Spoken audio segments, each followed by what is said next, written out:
Good evening, everyone. We're here at Legacy MD, and we're excited to have our talk show for today. We have a very special guest that's going to be here, and it's a surprise. I don't even know who it is, but let's see who pops up. I'm gonna step aside so he can step forward. And we have. Good evening, everyone. I'm Ben Salorio, local attorney and your chief public defender. Wow. Now, I didn't know who was going to come in today and be our special guest, so we're very excited to have him here. We're going to have a seat, and as you know, we have our shows on every evening that we can, and we're able to provide you with input that our community benefits from, because we're here to provide the best resources for our community to always be aware of what we have here in Imperial Valley. Again, I am Angie Pena, and I'm your host, and very happy to have with us once again Ben Salorio. Ben Salorio. Okay, so we're gonna dig in a little bit about who he is, how he got here, and what is it that inspired him to pursue this kind of career. So we're going to start with Ben. Can I call you Ben? Absolutely. So we're going to start with finding out about Ben and where he studied, where he came from, what drew him here, and what inspired him to find or to search through his life and decide to do law.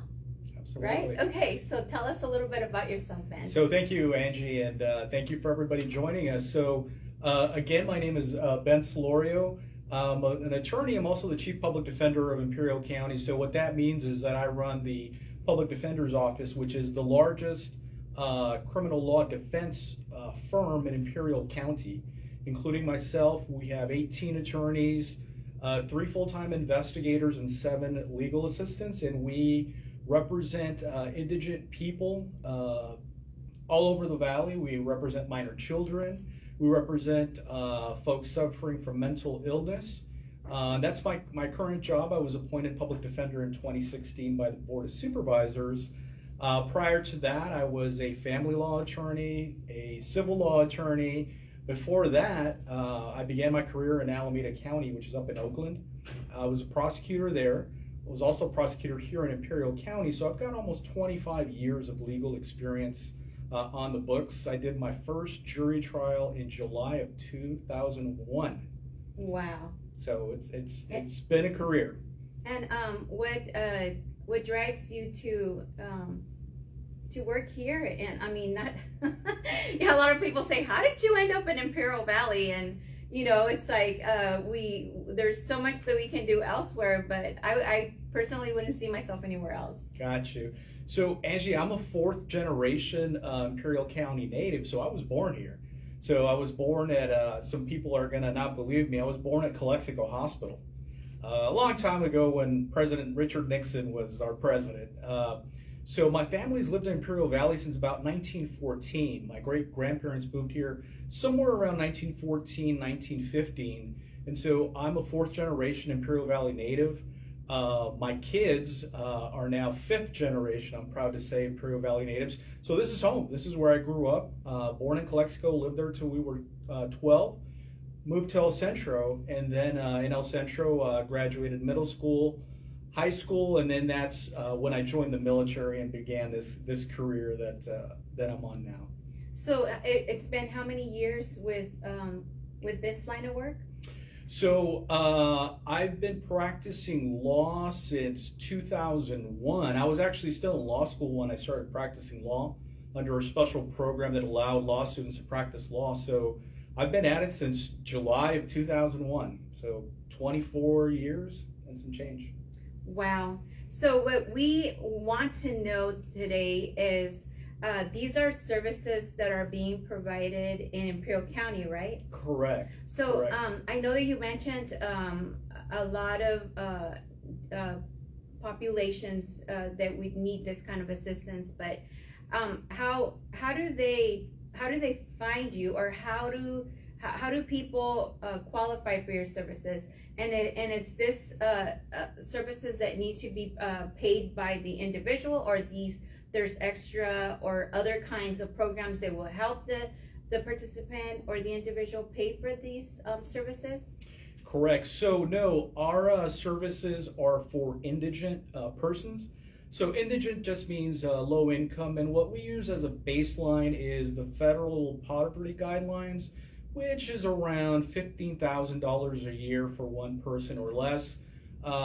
We will take a look at a person's income, their expenses, and decide from there. But our job is actually mandated by the U.S. Constitution. I like joking with everybody at the county that my job is the only job that's required in the U.S. Constitution. The Sixth Amendment to the Constitution says that every person accused of a crime shall be appointed an attorney. And so shall means mandatory. So our services are at no cost if you need our assistance. Obviously, if you get yourself in trouble, you're going to wind up in court, at which point the judge will let you know if you qualify for services, or you can call our office and ask for some assistance as well. Wow. So can we get a little political here? Absolutely. Let's get political. Let's get political. Have you heard a rumor that I'm running for judge, Angie? Have you heard that rumor? Yes, I have. Ah, it's all over my Facebook. Oh, gosh. Imagine that. It's all over my Facebook. All my friends are advertising it to making sure that Yes. we vote for you because you're considered Yes. an asset for Imperial County. Well, thank you. Appreciate that. So for our viewers and listeners, we formally kicked off our candidacy for judge last Friday. So I'm happy to announce that I'm running for your Superior Court judge, Imperial County. And one thing I want to highlight, Angie, is this is really important because voting for judge at the local level doesn't happen very often. The normal course, I would say 75% of the time, is that the governor in Sacramento, if there's a judicial vacancy in a county, will typically appoint a person they select using criteria that they want. It's not always advertised what the criteria is. And so the community is given a judge by Sacramento. In this case, what's great is that we, the people in Imperial County, get to decide who our judges. And I know after listening to me and looking at our qualifications, I know I'm the best choice. I don't think I'm the best choice. I know I'm the best choice for judge for Imperial County. Well, since you brought it up, can we hear why that is? Absolutely. So again, one of the things that our community needs to understand is that a judicial seat belongs to you, the people. You own the seat. Even though we're just regular citizens or non-lawyers, you decide who gets to sit in that chair as a judge. Now, one of the things that people overlook is that a judge, the judicial world, is the third branch of government. And so it's very important that people understand that you control every branch of government, right? The legislative, the executive, and the judicial. So we have a chance to elect a judge, number one, who's from here. I'm local, fourth generation. My family has been here for over 110 years, Angie. So I understand the community. I am from the community. I'm one of you. I understand our circumstances. I understand our wants, our needs. I also understand our strengths, which is one of the reasons my wife and I decided to move back from the Bay Area and raise our family here and make our lives here, is that this is a special community. And because you decide who your judges are, I think you need to demand candidates with an excellent resume, with deep ties to this community, and with proven objective accolades and goals that you can, as a voter, decide, hey, I think this person is the best choice for this job. And like I said, I know I'm the best choice. Could you tell us a little bit about how or what you would change, or what do you see not working right now? Good question. So this goes to the question of what's the role of a judge, right? What's the role of a judge in our community? And if we stop and think about that, the role of a judge in the community really at its most basic level is we settle disputes, we settle arguments. And I say we thinking in future tense, and I'm hoping our voters will put me in that position. Judges settle disputes that get put before them, whether it's a family law case, whether it's a civil case, somebody scratched your car, a contractor didn't finish building your pool, maybe you got a speeding ticket, all kinds of things, child support, child custody. So judges are entrusted to hear the facts, apply the law, and render a judgment to the people coming before them. And as litigants, when you come into court, you have the rights, and you should have the expectation, Angie, of being treated respectfully, professionally, and given the opportunity to state your case. Now, in my circumstance, I've been practicing law for almost 25 years at a very high level. I've practiced and I've handled every sort of case that you can probably imagine, from the most serious multiple murder case, arson, kidnapping, wiretapping, all the way down to simply driving without a license. I've represented mentally ill people who are in mental hospitals. I've represented children in court who have been removed from their parents. I've represented families in family court that are going through separations and divorce. I've represented people in car accidents who have been injured. And so all those 25 years of experience have resulted in kind of what you see before you today is a person very well experienced and well versed in the law, how to apply the law, and how to treat everyone with respect. And on top of that, Angie, because of my trial skills, I am happy to say that I was awarded the Trial Attorney of the Year award by the Imperial County Bar Association in 2009. Mm-hmm.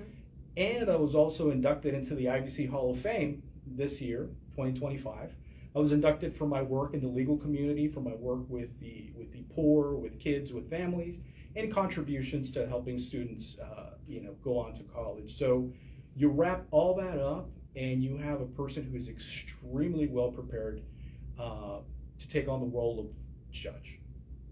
So for those that are listening to us this afternoon or soon evening, what's the difference between a regular judge and the position that you're seeking?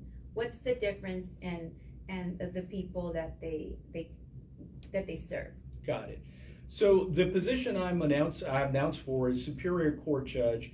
A Superior Court Judge is a judge who sits here locally in Imperial County or in any other county, and you hear any type of case that comes before you. It could be family law, it could be civil law, it could be criminal law, it could be probate. For example, somebody dies and there's a will that has to be processed, or somebody's fighting a will. So a judge hears all kinds of different cases that come before them. There are two other levels of judges above that. The next level up would be a judge of the Court of Appeals, which would be based out of San Diego, and those are judges that review the rulings of the lower court judges of the Superior Court. And the highest level is Supreme Court Justice of California, where you get to hear the decisions of every court in California that come before you. So I'm looking to get elected as Superior Court Judge here in Imperial County, so I would be able to listen to and hear any type of case that came before me. Okay, because it's very important that we know who we're voting for and what positions they hold. Because many times you think that you know what you're voting for, and at the end you find out that you really didn't, and you just kind of sometimes even just circled the little bubble. Yes. And didn't ask any questions or didn't really pursue of seeking more information and finding out more about the person. But we have been here, and we are live, so any questions that you might have for him, you can go ahead and put them down, and we will make sure and get them to him. Absolutely. To see if there's any questions that weren't answered tonight or this afternoon. Yeah. But Ben, can you tell us a little bit more about what direction do you see the county going? I know that there's a lot of changes going on right now with the politics and the direction. There's recent votes that people are shocked the direction that it goes, and which direction do you see the county going? So a great question, Angie. So one of the things about running for judicial office and or being a judge is that it's a nonpartisan race. It means that we're not Democrats, we're not Republicans, we're not Libertarians, we're not independent. It's a nonpartisan race. As such, we get to hear cases from all different sides who decide to come before us. Another important prohibition for somebody running for judge is that we're not allowed to comment on any pending lawsuits or issues that could come before us, or on any cases that are really before any courts around the nation and state. So I know sometimes the viewers will want to ask questions, as for example, what do you think about a certain issue? What do you think about immigration? Or what do you think about gun control or gun rights? And so as judicial candidates, we're not allowed to answer those questions because we're not allowed to kind of hint to you how we would vote, because we don't know. It depends on the facts and the law. As a judge, all we can talk about is our experience and the fact that we will follow the law as it's written, which is my promise to voters. I'm going to follow the law as it's written. Now, if voters are seeking a change in the law, Angie, the place to go is actually to the state legislature, so assembly or senate or even the governor's office, or by referendum by the voters, to change laws perhaps you don't like, or things you want to perhaps tweak a little bit. But the courts are discouraged from engaging in any sort of judicial activism, which is interfering with the role of the legislature, which is to write laws. As a court, the court's role is to interpret the law and apply it to the litigants in court. As for here in Imperial County, again, we are a very tough people, very passionate people, and I know from, again, having grown up here, that most of us care about this community a lot. And in the end, I think we all want the best for this community, even though we may disagree on the means to get there. But I think most people want this to continue being a place where you can raise a family, where you can buy a home, where you can still pay for affordable electricity. Those aren't necessarily things that would apply to me as a judge or judicial candidate, but that's just a personal opinion. But again, as a judge, our role is to apply the law fairly as it's written, render a judgment to the litigants, and treat everybody with respect, fairness, and integrity. And that's exactly what we should look when not only we're seeking for the right judge to be sitting at this position, but also anywhere that you work in. Because if you really can't have someone that you can trust on, or that you'll go somewhere and they'll treat you with respect, then no one's gonna want to be there. And I think with our courts, that's even more important, because we never know when we might be caught in some kind of legal drama, or need somebody to represent us, and we need to have the facts in front of this judge that's going to see everything fairly and treat it fairly, and respect both sides and listen to it without any biases. Correct. Or conflict of interest. Correct. So it's very important that we pay attention in who we vote when the election's right around the corner. It's 6 months, 7 months away. Yes, it's right around the corner. June 2nd. So it's very important that we look out and we make those questions, and we pursue to educate ourselves in what they're providing for us and how is it going to benefit the community. I myself am a politician in a way, school board for the Old Central Elementary School District, and I think that transparency is very important, and showing that you care. I would say not only when you're running for office, but throughout the whole entire time that you are in office. A lot of times we see that politicians are very involved, and then as soon as they get elected, you never see them again out in the community. So this is something that I would say it's a little different, because Ben would actually be serving constantly on a daily basis. Every day. And integrity is extremely important. Angie, you mentioned service, and that's something I want to bring up to our viewers here. I'm proud to say I'm a military veteran. I served in the U.S. Army for almost 3 years. I enlisted when I was 17 years old. My mother had to sign for me to enlist. I enlisted right here out of Central Union High School, and I served our country faithfully. Received a lot of awards, a lot of promotions, and it was a life-changing opportunity for me that I'm grateful for this day. I'm proud to be a veteran. We just celebrated Veterans Day. I was able to attend different celebrations throughout the Valley and commiserate and talk to fellow veterans and their families. And I know Imperial County, we support our veterans. I'm going to share a fact, Angie, with you and with our viewers that I don't think they're aware of. And I think they need to know this for the election. And so, folks, please pay attention, okay? Imperial County currently has no military veterans serving on our bench. There are no judges who are military veterans. The question we need to ask ourselves is that something we as a community want? My response to you is no, we don't want that as a community. We need to respect our veterans, and we need to make sure that veterans are represented in every branch of government.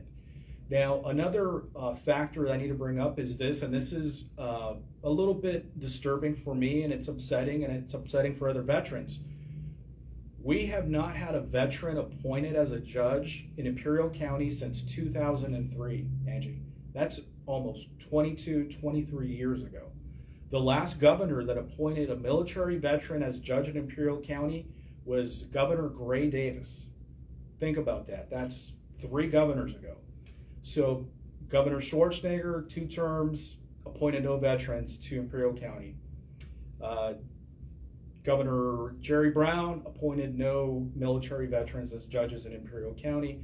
Gavin Newsom, now finishing up his 2nd term, has appointed 0 veterans to a judgeship in Imperial County.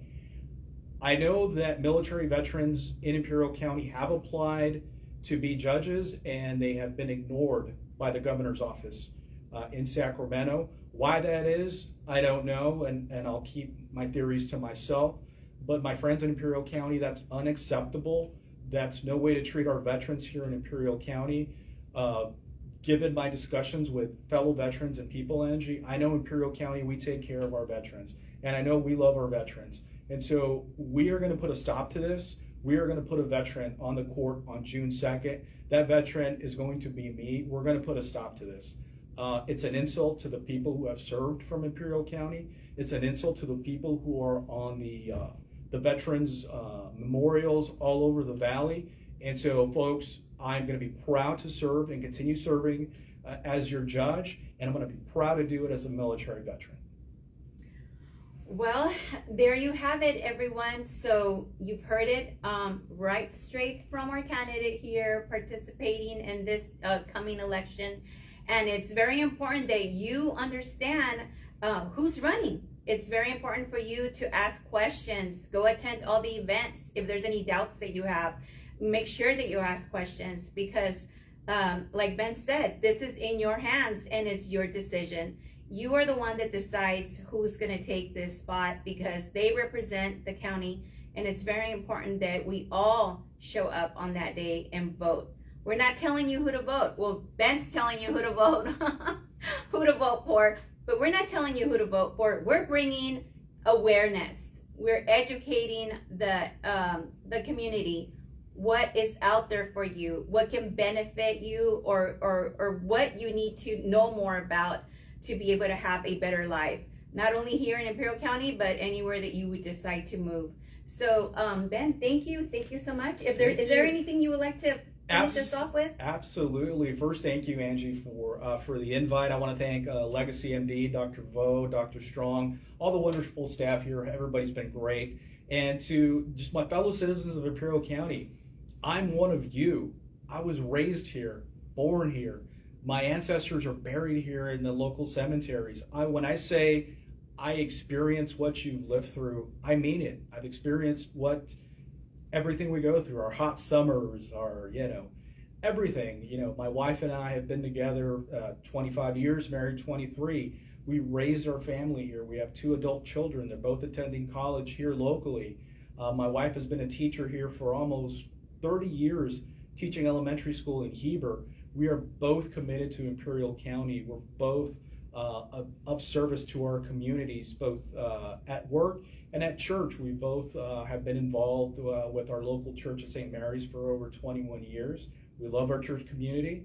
We love everyone. Even if you're not part of a church community, we love you too. And so I just want to let our viewers know that it's important to look at the qualifications of everybody asking you to vote, especially for a judge. Look at the resume, right? Look at their professional experience. Decide for yourself, does this person have the qualifications that I want as my judge? Remember, this job belongs to all of you, the voters. You decide. You're the CEO. You're the hiring committee. You should insist on getting the best quality candidate and installing that candidate with your vote as your judge. I would be proud and honored to get your vote to be your next judge. And my friends, I encourage any questions. I'm actually very friendly. My wife and kids say I don't smile enough, but trust me, I'm a friendly guy. You can ask me anything. If I'm able to answer it, I'll answer it. But no, Imperial County, I'm committed to you. I'm committed to this community. And it would be my honor to be your next Superior Court judge. And to my fellow veterans, my service continues for me and for all of us. We're not going to stop till we get a veteran appointed or elected judge in Imperial County, Angie, and hopefully that is me. And finally, a message for our Spanish speaker. Mi gente, buenas noches, me llamo Benjamín Salorio, soy un candidato para la posición de juez de la Corte Superior. Este 2 de junio les pido su voto. Con toda confianza, soy el candidato con más experiencia, el único candidato local y el único candidato que les va a hablar directamente en su idioma, sin intérpretes, sin nadie más. Entonces, mi raza, los amo, los quiero, les pido su voto. Dios me los bendiga. My friends, thank you very much. Angie, thank you very much. Thank you. Thank you for being here. Thank you.